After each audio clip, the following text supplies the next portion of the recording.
Uma audiência altíssima, Renan Santos. Quebrou a banca mesmo. Como é que vai ser o comportamento dele para o segundo turno? Porque se ele não se posicionar, e aí ele pode morrer pela língua dele. E a gente traz a repercussão da entrevista, uma audiência altíssima, Renan Santos. Quebrou a banca mesmo. Que esteve aqui na bancada hoje do 12 em Ponto. Ele é pré-candidato à presidência da República pela Missão. Vamos para a política nacional? Quero saber o que Renan Santos pensa sobre Flávio Bolsonaro. A maior fragilidade é a candidatura do Flávio. O Flávio é a candidatura da fragilidade. O Flávio tem uma rejeição gigantesca. O Flávio tem um envolvimento que ele nunca vai conseguir justificar em escândalos de corrupção. A gente sabe da rachadinha, mas tem mais coisa da rachadinha. O Flávio vai ter que explicar a relação dele com o advogado Willer Tomás, que eles sacaram dinheiro, mais de R$1,5 milhão num cassino nos Estados Unidos. Ele nunca negou essa história. O próprio envolvimento dele com o Willer Tomás na tentativa de tomar uma ilha, que tinha uma mulher grávida morando naquela ilha, que era a esposa do Richarlison e o advogado do Richarlison estavam lá. O Flávio Bolsonaro, desculpa a palavra, não quero ser pesado, que ele é um gangster. E o Lula é outro. Então, os outros nomes que nós temos da direita, que estão concorrendo ali, tem o Caiado, tem o Zema, tem o Ratinho, com todo respeito, eles tiveram o ano passado inteiro para firmar a candidatura deles. O que eles ficaram fazendo, com todo respeito ao eleitor de direita que está aqui, eles ficaram puxando o saco do Bolsonaro. Nunca apontaram os erros que o Bolsonaro cometeu. Pois bem, eu aponto, e eu ultrapassei eles nas pesquisas. A última pesquisa Atlas ultrapassei eles. Eu acho exatamente isso, acho que tem esse espaço sim, até porque essas pessoas não nasceram no bolsonaristas, elas se encantaram pelo Bolsonaro, em grande medida elas se apaixonaram pelo Bolsonaro, porque o Bolsonaro para elas, tem que ser honesto, ele representou a esperança de que alguém parecido com esse brasileiro, quem é o brasileiro que vota no Bolsonaro? É um cidadão em geral produtivo, economicamente ativo, é um cidadão que ele defende um conjunto de valores tradicionais dentro da sociedade brasileira, é uma pessoa que está cansada da impunidade e ele está cansado da corrupção e do crime organizado. Vamos botar aqui, a gente pode fazer um mix aqui. O erro desse eleitor é que ele achou que o Bolsonaro ia fazer alguma coisa contra esses problemas e que ele representava de fato esse cara. Ele não representa. Vamos lá, ele tá certíssimo na análise dele. Eu acho que, e aí corrobora com o que eu estava falando, que ele prepara um discurso que talvez não esteja pronto para 2026, mas pode ser um discurso ou uma prerrogativa da direita para 2030. E é natural, agora sim, lógico, é natural, por exemplo, que esses pré-candidatos, e são ex-governadores, né, ainda, que estão aí tentando, ou tentaram estar à frente desse projeto político, teria que se dobrar a Bolsonaro, porque eles sabem... Mas em um país tão polarizado, esse discurso traz um retorno político para um pré-candidato à presidência? Eu acho que traz, e aí eu acho que ele se posiciona assim, sabe por quê, Jorge? Porque ele já está vislumbrando e pegando uma parcela desse eleitorado que exatamente já é capaz de, por exemplo, questionar Bolsonaro, de questionar as atitudes, de apontar erros de Bolsonaro. Então ele assume isso daí pode ser uma grande saída para a direita. Os arrependidos? Exato, não só os arrependidos, mas os que olham assim, e eu acho que ele tá certo, porque o que foi, na época que Bolsonaro se elegeu, o que é que se trazia com Bolsonaro? O mito, o herói, ele era o mito, isso. E realmente as pessoas se apaixonaram por ele, e é claro você ver isso. As pessoas se apaixonaram por Bolsonaro. Só que todo mito, todo herói, tem a hora que a capa cai. E a verdade se mostra. E ele teve, rapidinho, a oportunidade de 4 anos de ter atitudes que muita gente esperava que ele tivesse, ele não teve. Desmonte da Lava Jato. E o desmonte da Lava Jato, muita gente atribui exatamente ao problema com o Flávio Bolsonaro. Porque estava chegando em Flávio Bolsonaro. E tem inúmeras entrevistas que se dizem isso. Quando ele fala, porra, eu vou fazer o quê? Chegou no meu filho, eu vou fazer o quê? Eu não vou deixar meu filho ser preso. Então, agora o problema de Flávio Bolsonaro, e aí, e tem uma coisa, e olha que estratégia inteligente à esquerda, de Lula. Lula não soltou ainda uma porrada contra Flávio Bolsonaro. Por quê? Porque para Lula, Flávio é sim o melhor candidato para ser enfrentado, porque mantém o discurso de inimigo, mantém um discurso do bolsonarismo e ele vai usar as narrativas exatamente de medo pelas questões que já tinham sido colocadas do 8 de janeiro, como também, com certeza, ele vai ressuscitar, por exemplo, os comportamentos na época da pandemia que levou à derrota de Bolsonaro, que foi o primeiro presidente que estava em reeleição que perdeu no Brasil. Tássio prefere comentar agora ou já... Vamos aguardar o próximo. Pronto, então vamos trazer o que Renan Santos falou sobre Lula e Flávio Bolsonaro. O Flávio Bolsonaro, assim, o Lula é meu inimigo natural. A função política do meu grupo é superar o petismo e criar um Brasil que dê certo.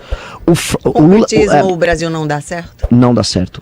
Nós estamos há 20 e poucos anos com o petismo ocupando os espaços de poder e o Brasil, ele perdeu o poder relativo perante o mundo. O Brasil é menor perante o mundo do que ele era.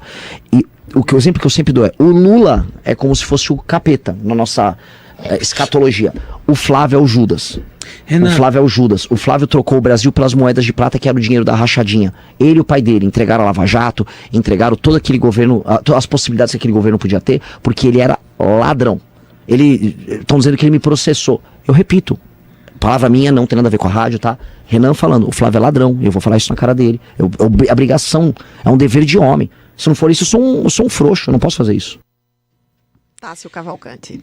E ele fala ainda sobre essa questão da direita, da romantização com o próprio nome de Bolsonaro. É importante dizer.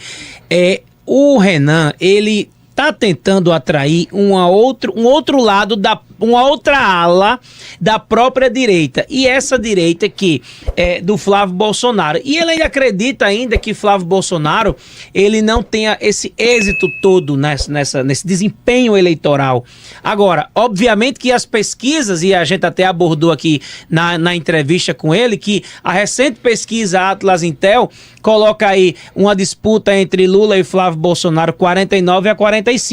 O que a gente também ontem até discutiu de que a velocidade ao qual Flávio Bolsonaro, Tiago, tem tido nesse desempenho eleitoral. Sim. E Renan surge como essa outra opção da direita menos radical. A minha leitura que eu faço é essa. E vou dizer mais, um dado importante, que eu vi hoje nas redes sociais o tamanho da repercussão dessa entrevista na 98 FM, muitas pessoas postando a entrevista do Renan. Uhum. E é impressionante como esse partido, e eu repito, ele surgiu organizado e ele surgiu também com propósito. É importante dizer agora, isso. Sabe uma coisa que eu tava me ocorrendo aqui, Tássio? Que ele vai ser colocado à prova em uma questão muito interessante. Muito provavelmente, eu acho que ele no primeiro turno ele vai ter uma votação lá, aqui ou lá, ele vai ter, mas a grande questão é, Georgia, como é que vai ser o comportamento dele para o segundo turno? Porque se ele não se posicionar, e aí ele pode morrer pela língua dele. Porque se ele tá falando tão mal de Flávio, se ele não expressa... Eu questionei isso a ele. Você questionou? Questionei. Se ele não expressa uma posição, ele tá mais contribuindo com Lula do que com a direita. Como é que vai ser esse posicionamento dele? Como é que foi, Tássio? Ele disse, inclusive, que ele não trabalha com essa hipótese, que ele estará no segundo turno. Foi o que ele colocou. Eu acho. Mas assim, gente, em política a gente tem que observar lá na frente, tem que fazer as conjecturas e observar como é que vai acontecer os números. Lá na frente, eu não tenho dúvida que se acontecer o segundo turno de Lula e Flávio Bolsonaro como está se projetando, ele vai declarar ele vai declarar o apoio. Vai fazer igual o próprio Pablo Marçal, que fez um voto crítico. Só esse detalhe, aí vai se aliar exatamente ao Gangsta.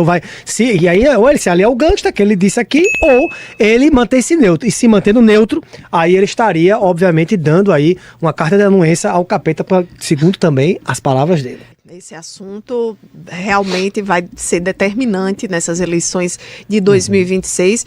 Finalizando, né, todos os trechos da entrevista que a gente traz de repercussão no 12 em Ponto, sucesso, os ouvintes realmente interagiram foi uma muito. grande entrevista. Parabéns para a 98 e a bancada. Trazendo pautas, né, além dos aspectos políticos também, de gestão, de economia, dos próprios escândalos de corrupção. Quais são as impressões do Renan que vocês tiram dessa participação? Eu vejo um político que está olhando para a juventude, que está olhando para esse público realmente mais jovem. É uma semente que ele está plantando. Acho que na cabeça dele ele realmente tem uma ideia talvez diferente do que seria a direita, e eu sempre faço essa distinção. Uma vez até eu tive um questionamento durante uma entrevista junto com o senador Rogério Marinho, e que ele dizia que não existia extrema-direita. E cada vez mais eu vejo que sim, existe uma extrema-direita, porque existe uma voz da direita que ressona de maneira diferente. Então existe extrema-esquerda também. Também, claro, existe sim, existe, e é um processo natural. Por quê? Porque você cria os extremos e, na verdade, você vem se alinhando ao centro para exatamente você vencer a eleição, né, Jorge? Porque se não se vence a eleição no Brasil, se você não tem um centro, né? Se você não pega o eleitor médio. Então, esse discurso vai se alinhando a isso. É um discurso para futuro. Eu acho que não coloco na possibilidade de ir para o segundo turno, não coloco como força política máxima no Brasil, mas eu acho que, por enquanto, ele tem uma liberdade de falar. Mas ele por isso ele está atirando para todo mundo. Pois é, mas de tão início, de tão assim, em embrionária ainda essa pré-candidatura dele, ele já tem de 3 a 4 pontos. Então, Isso, assim, e ele é importante pro segundo parte com turno. um número... E pegando a juventude. Pegando a juventude. juventude. Então, assim, ele está falando para uma ala, inclusive, vou abrir aqui aspas, da nova direita. Da nova direita dessa juventude. Então, assim, ele vai abarcar uma fatia desse eleitorado. Então, eu acredito que ele vai crescer sim, Tiago, ainda. Ele vai crescer e quem sabe ele não possa chegar a 10 pontos e etc. Porque aquele voto de protesto aquele também. voto de protesto, inclusive, Jorge, ele disse que está fazendo um trabalho de percorrer o Brasil, e como o Tiago falou aqui nos bastidores, eu confirmo também que ele falou aqui na nossa bancada com elementos sobre os dados do Rio Grande do Norte. Perceba que nas entrevistas que ele fizer em outros estados, isso fala muito. Então, assim, é um candidato que se mostra preparado e que com uma voz ativa para a juventude. Se você gostou do vídeo, se inscreva. Se você gostou do vídeo, se inscreva.